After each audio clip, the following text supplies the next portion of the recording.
years later, 22 years ago, coming home from a retreat with eighth graders, I was hit by that 120-ton locomotive. Hey, everybody. I'm really excited about my next guest. Welcome to We Move Forward Together. And our guest today is the fantastic Sister Ave Clark. Sister Ave, welcome to We Move Forward Together.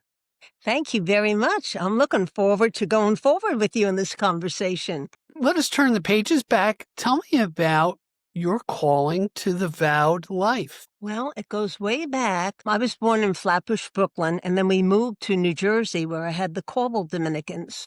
So I must say they were the first Dominicans that helped me. And I used to watch the sister in first grade, how kind she was to everyone, especially to the students who had difficulties. Then she'd look around them and said, "Who wants to help?" And I always put my hand up.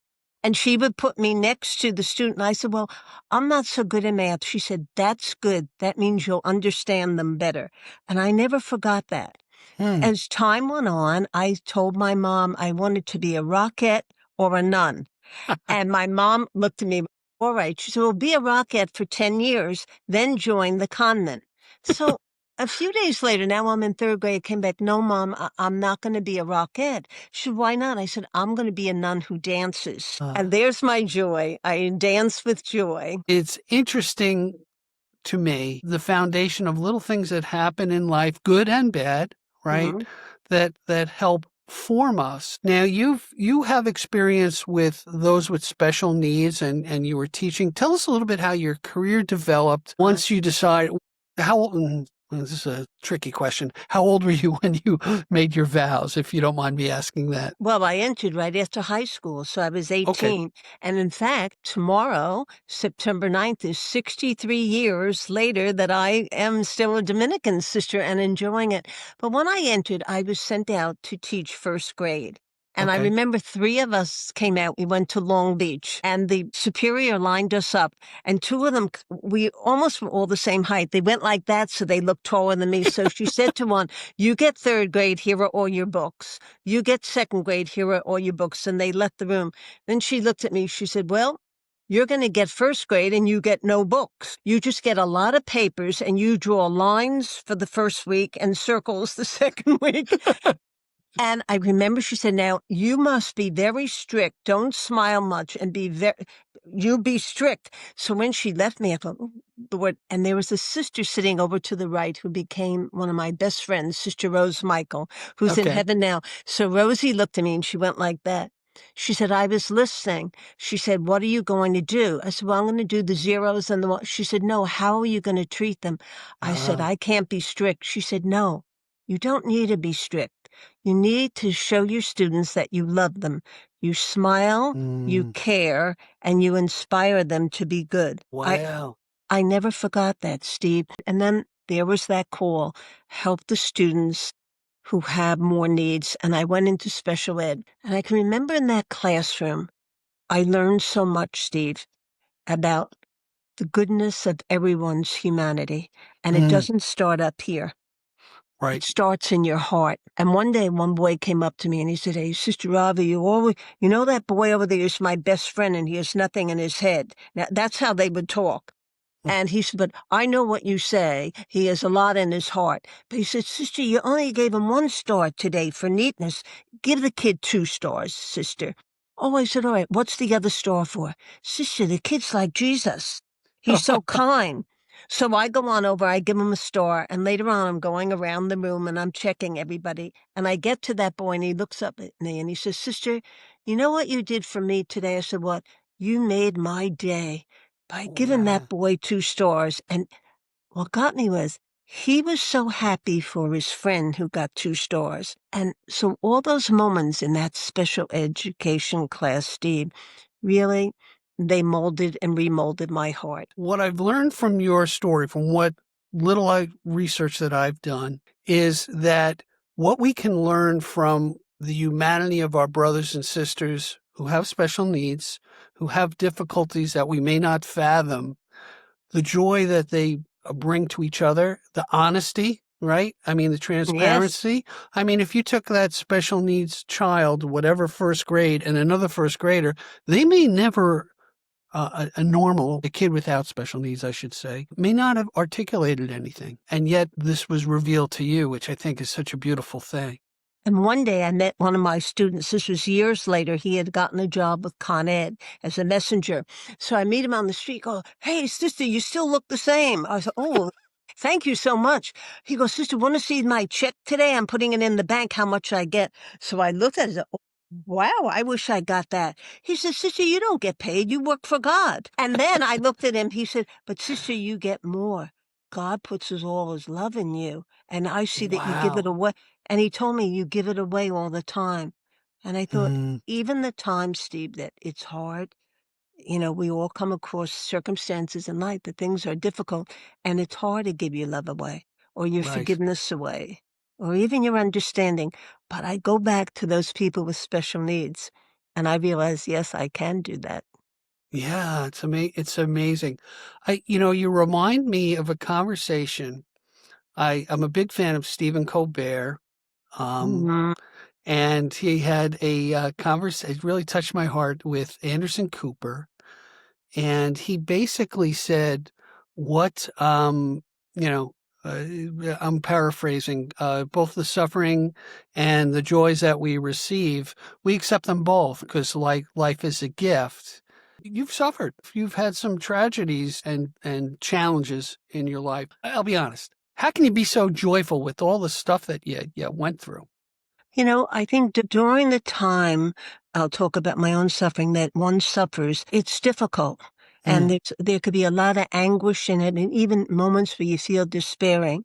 And then you wonder, like, what helps you to get up every day? What light or what grace at the moment? And as you know, I've written about it openly. I wrote a book, Lights in the Darkness, about hmm being a survivor of abuse. And then I wrote a book called Roses, Prayers and Inspirations that might help people even ecumenically. Like someone once asked me, "How do you stay in the church where you were abused?" Right. Like, I stay with God. I stay with the love of God. That's where I stay. And through all that, I developed post-traumatic stress disorder. Now, Mm, getting that, I thought, "Oh my God." And it was at the beginning, it would riddle me and then go away and then come back again. And then the doctor said, "You have PTSD." And I was looking around the room, who's he talking to? It's me. I have it. And years later, I would have some Vietnam veterans call me and they okay. had PTSD. And this one man had called me for 2 years. And he calls me this one night and he goes, "Sister, please forgive me." I said, "What?" He said, it just keeps getting to me." Now, he knew I had it for a different reason. And we would always talk. I had only met him on the phone, but I knew his friend. And he said, "I know you'll understand later. Sometimes the pain just leads you down into darkness. But Mm, sister, I want to tell you this. I appreciated all the moments you and I spoke." wow. Bang, he shot himself. Oh my God. And there was no sound. I immediately called his friend who didn't live far from him and went. And then he said, "I'll call you back in an hour, but I'm coming over." And he came over with the police that he had taken his life and left a Oh, I'm note so for sorry. me. Wow.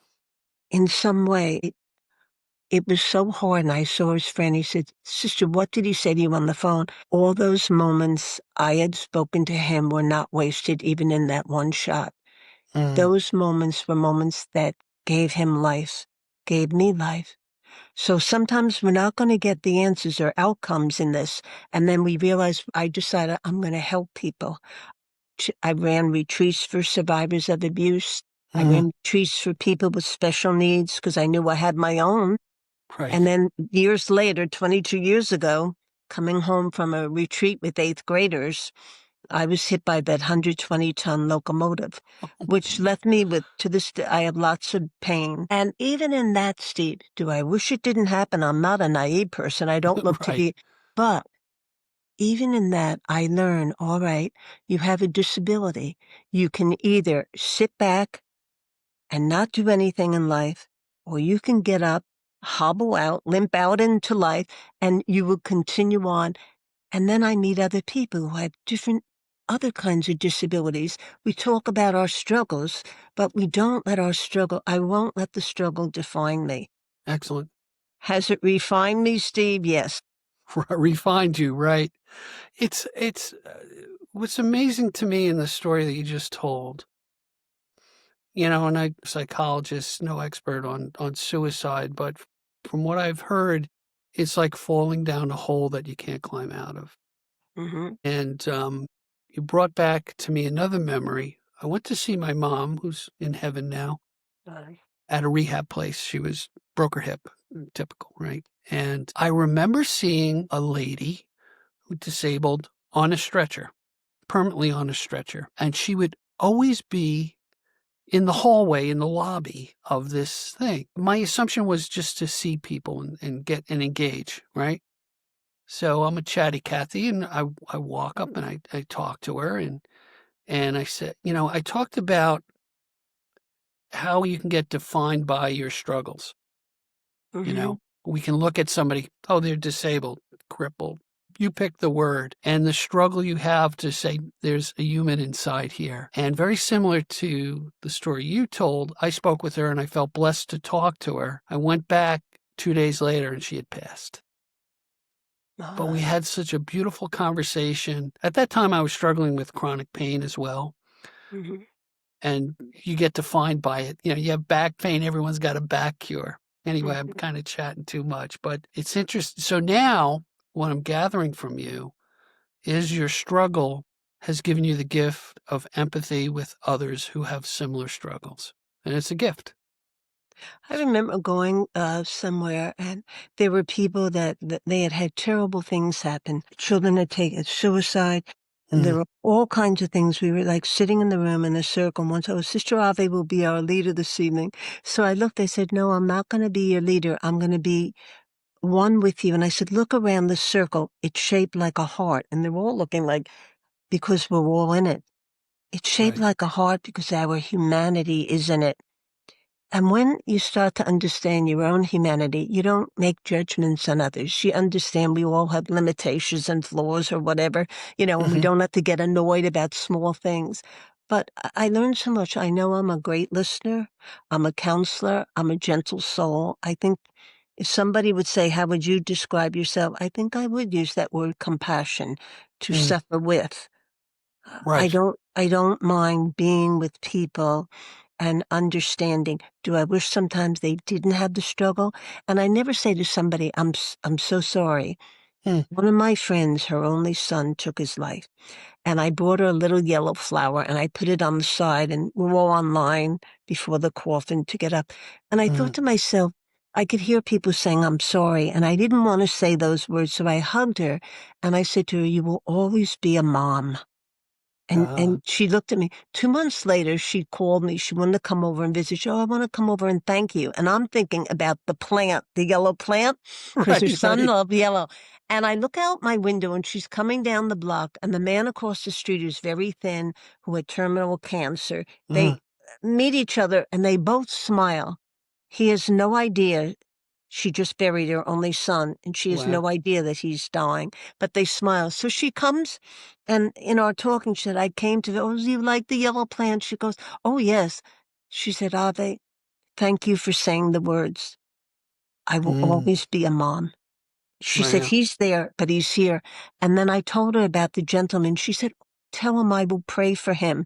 So 2 days later, I meet him and I tell him, he said, "Oh, what a nice looking lady." And she had a beautiful smile. So I tell him what she had been through. And in his dying, he said, "You tell her in a few weeks, I will be watching over her." So, Sorry. and Steve, these are people that I meet. So from both of those people, I receive. For those who are listening, why are we talking to Sister Ave? Why are all these different guests? Well, there's an initiative with the Dominican Sisters of Amityville to take their mission and broadcast it out to people of goodwill. And that's why we're highlighting people like Sister Ave to say, hey, you know what? I like what Sister Ave is doing. Let me get in touch with her and maybe she can teach me to do what she's doing. And what I'm learning from you in the short time that we know each other, Sister Ave, it's in the simple things that we do daily, these baby steps that can be so meaningful that we may never know where these seeds land. But I'm telling you, God's love is landing in Mhm. those little actions that you do. One of the best books, and I read this book, is your story about your good friend Arthur. And I've gained many things from it. But tell us about Arthur. Many years ago, would be, I guess, about 17 now, I met Arthur at St. Jude's in Canarsie. Okay. And he came over to me. I was at the podium going to give out papers. He said, "Sister, my name's Arthur. Could I help you?" I said, "Oh, thank you. Would you give the papers out?" I give them to him, and he goes back to his seat, folds his hands, and puts the papers under them. I see the people in the parish go over and say, "Arthur, do you need help?" He said, "Oh, yeah, let's help Sister give the papers out." So we did. At the end, he comes over and he said, "Sister, what time will you be home this evening?" I said, "I think I'll be home by 10. Could I call you at 10:06? Remember, Okay. I'm Arthur." I said, "Okay." So I drive home. I get in the house about 4 minutes to 10. And about 10:06, I look and I said, "That must be the man Arthur." So he gets on the phone. "Sister, do you remember me? I'm Arthur." I said, "Oh, Arthur, I'll never forget you." He says, "Sister, could I call you now and then?" Which would end up being 15 years of calling me 5, 6, and 7 times a day. But Wow. it didn't bother me. In fact, I look forward to them. Arthur had schizophrenia. Okay. He became a Catholic. He was a convert. And one day he'll tell me different things on the phone, but never bragging about himself. They were just part of him. One day he said, "I saw a man crying at a bus stop." Oh, I said, "I'm so sorry." He said, "Sister, I went over and said, 'Why are you crying, sir?' And the man couldn't find his pass to get on the bus. The man said, 'I have to go somewhere.' So Arthur said, 'Here, you could take mine.' And the Mm. man says to Arthur, 'What will you do?' And Arthur said, 'Don't worry, I'll walk everywhere I have to go.'" Now, Arthur Wow. just tells me this story, but he did. He walked everywhere he had to go. Another time would be that I took him out to go to Dunkin' Donuts, and we get online, and Arthur orders a small coffee and one bagel. And the man behind the counter says, "Arthur, are you sick?" And Arthur says, "No, there's nothing wrong with me."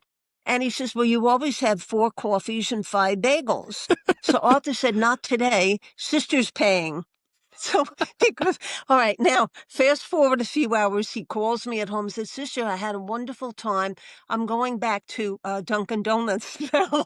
And I think he was going back to have the rest of what he should. But another day he called me and said, "Sister, you have to call Nina today." She was a friend of theirs and her husband had died. He said, Okay. "Sister, I was on the phone with her and I listened to Nina crying." He listened. "Sister, I listen with the compassion of God."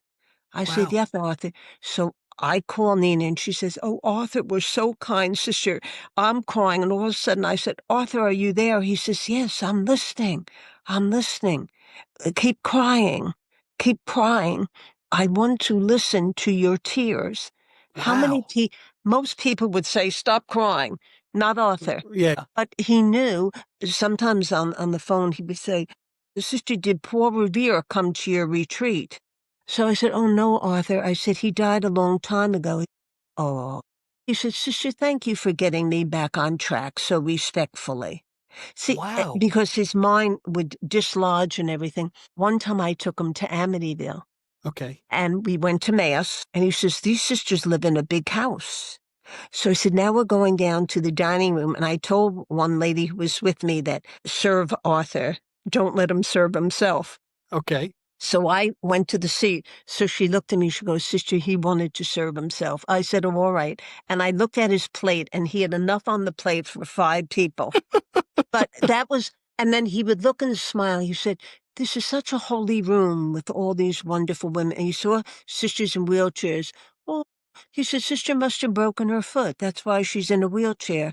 I said, "It could be, Arthur." So when we left, he said, "Sister, could we go back in the chapel again? I want to say a prayer to God." So we're sitting there praying. And he said, "Sister, remember the time you took me to our church prayer garden? And Mm. you said to me, 'Oh, what are we going to do there?' And you said, 'We don't pray there, sister.' And you said, 'All right.' And he told me that day, you listened to God speaking to you." He said, "Sister, I want to go into your chapel where we could sit and I want to listen to God talking in your big church." So this was I would love to see him a blessed or a servant of God and a saint, but he is already. But I look at Arthur, and there is one page in the book, it's around page 153, about my own little poem about him, about he would get up with his buttons buttoned wrong, his Right. shoes on the wrong feet. And then I would ask him what his day would be like. And at the end of the day, he said, I had a wonderful day today. At the end of the day, I had a good meal. He had saltines that he had left in his room. He Wow. never, and this was never put on, Steve. This truly, I felt, was a holy person that God put in my path. We knew Mm, each other. So I saw him Holy Saturday. He said, oh, sister, I sent my Easter card. I only mailed it yesterday. I said, oh, Arthur, I love to get cards later. It means that people like you anyway. That's right. So Easter Monday, I go out and there's the mm. card. And the mailman knew Arthur's card because on the Right. envelope he would write, oh, he said, sister, wait till you see the message that Arthur wrote to you. So I go inside and you have to keep turning it around. He wrote in circles. Okay. And it put, thank you, sister, for being my Easter angel. May God bless you always. I will always be with you. Now, Wow. Steve, he didn't say God. Arthur was telling me. I go back in, I thought, aw. And the phone rings about 2 hours later, and I was looking at the card, and it's the place where Arthur lived. They told me that Arthur had passed away in his sleep. I looked at the card, and I Right. smiled, Steve. I knew then it came from heaven. Arthur Yeah. on that envelope said, I, Arthur, will always be with you. Wow. So that's the story. These are the people that came into my life, and they refined me. Yeah. They're the disciples of love and hope. I just want to read something quickly that jumped out at me from your book. Mhm. By the way, we're going to hold this up so people can get it. Okay, it's called Arthur, Thank You for Being Jesus' Love. One evening while on the phone with Arthur, I asked him, how do you change the world for the better? Let me see, he said. I don't take for granted those who care for me. I appreciate getting a freshly baked bagel at Dunkin' Donuts. I thank God for the sky so that I can look up and greet the new day. Oh, Arthur, I said, you are teaching me how to change the world for the better by your daily and ordinary deeds, attitudes, caring ways, words of appreciation, love, respect, and reverence for all of life. That just kind of hits a home run right there. If everybody lived that way, we would have a world of unity and harmony, you know. And there was a gentleman that I was helping, and he was a survivor, but he went in and out of rehab for alcoholism. Mm, And I sent him the book of Arthur. And he said, sister, after I read the book, I never drank again. I wow. just kept that book with me, and I'd open it up to any page, and I felt that in the midst of this man's schizophrenia, he had the answer to so many things in life. And it was about being loving and kind and open-hearted. The people who made fun of him, he would never, he would turn the other way. He would find a Mm. better way of being. There may be a point in your life where you say, I want the joy that Sister Ave has. I want the simplicity of life. I'm not trying to recruit anyone to become a sister, but I am trying to recruit people through example of the people that we speak to say, hey, you know what? This is the life that I want. It's great to get some insights on the small things that we can do to make the world better. And as St. Catherine of Siena said, set the world on fire. What's the remedy that you can suggest for people that are in pain? Because I also have chronic pain. I understand it can, Mm, it can weary you. yeah, And I tell people, to be aware of it. Don't run away from it. Adapt. I've learned to adapt a lot in life. And don't worry about what people are going to say. Why aren't you at this meeting? Or you didn't stay long enough. right. Be be who you are meant to be, and you will set the world on fire. And it doesn't mean you have to do 100 things in a day. Mm, Maybe you might email somebody and make somebody feel good. But my feeling is I like get up. If I didn't keep on walking, my foot would hurt me even more from that okay. train accident. So I just walk more slowly. I have a limp. But when you said that, it seems when I meet people who have difficulties in life and they're struggling, that you realize, here we are together. We're not separated by our struggles. Mm, Very often they can bring us together. And one of my things is I am in a special group that helps women in domestic violence and their children. wow. And I'm on this coast helping them to go. And about 3 weeks ago, a lady called and said, Sister, there's a woman and her 11-year-old son. Would you meet them? Blah, blah, blah. Yes, I will. Stay with them about an hour and a half, and the next group will pick them up. Okay. I Uh-huh. asked her about kind of what size the lady was, and I had things. And so I went, and as I was walking towards them, I saw them sitting on the bench, and they were very, very thin, and they were crying. Mm, So as I approached, he looked up and they know me by Sister Ray. He goes, are you Sister Ray? I said, yes. He said, oh, sit down. And I went to sit next to him. He said, would you sit in between us and hold our hands? So I sat in the middle and I put my hand out and I just held it, but I wasn't the one. They were holding tight, mm, Steve, onto my hand. And I brought a book with me called Just Because, and it's okay. by an actor, Just Because. And at the end of it, he said, that's a good book. I said, what would you like to say, Just Because? He said, well, my mom and I were talking before you came, and she was crying because she feels bad. I have to leave my friends before I start school and not tell them that we're leaving. And then I said, Mom, it's okay. They'll always be in my heart. I'll make new friends. And then, he said to his mom, I told them, Mom, you're really brave that you're leaving where it's not good for us to stay with Dad anymore. So I looked at her and she said, I wish this weren't the way it was, but it is. So I said, what do you think of your son? She said, my 11-year-old son has been the heartbeat of my life. Mm. And then they said, what about you? Just because, what will you say?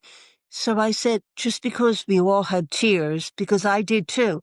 I don't go on in like I can handle this without any Right, feelings. right. I Yeah. said, just because we all had tears doesn't mean that this isn't a good day. Then the person came and took my keys and got the things out of my car.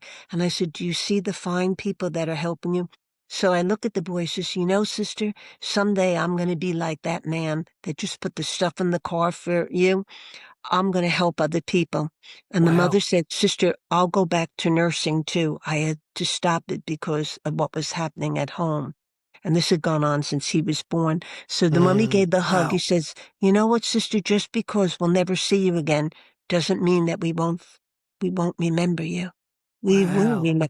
So I stay on the bench and they go away. And somebody I didn't know was watching from a distance, came over and said, oh, are you all right? Is that your family? I said, oh, yes, they're going away and I'm going to miss them for a while. I was looking at you and you all seem to love each other so much. We were strangers on that bench. But Steve, at the end, we're not strangers in this world. Sure. See, that word, we are no longer strangers, but we are friends. I Uh, love, I think that helps me be a joyful person. you may have hit a spark with that boy and got that reaction back.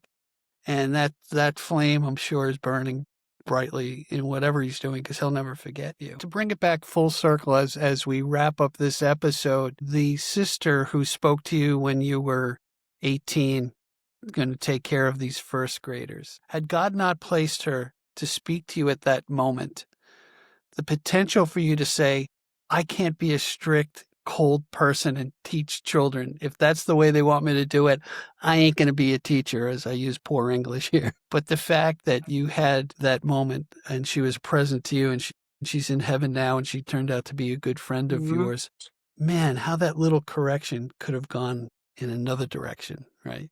Every day is God's time, but it's also our time. When Nice. people say what time it is, I laugh to myself. I'm not saying 12, 2, or 4. I say, no, it's God's time and it's my time too. This was my time to be with you today, Steve. And that stops me in my tracks for sure. Please, everyone, look up, and there it is. It's big print. So it's filled Hmm. with parables and life's lessons and stuff that you can carry in your heart to heart. And it's the heart to heart ministry that Sister Ave has. Sister Ave, what a pleasure. I look forward when we see each other in person again. Good. Thank you, Steve. God bless you, and God bless all the people who will listen. And thank you for being part of the Amityville Dominicans, too. Uh, it's the mission that I was meant to be. And Steve, who's this? Oh, we've got another guest. Steve, look at this. And he's quiet. Well, so far, So far. he's wearing a no bar collar. He's saying, Steve, what's going on? I was asleep. She just pulled me up. Well, Sister, thanks so much for this episode. Thank you. You take good care. God bless. God bless. Be well. Bye.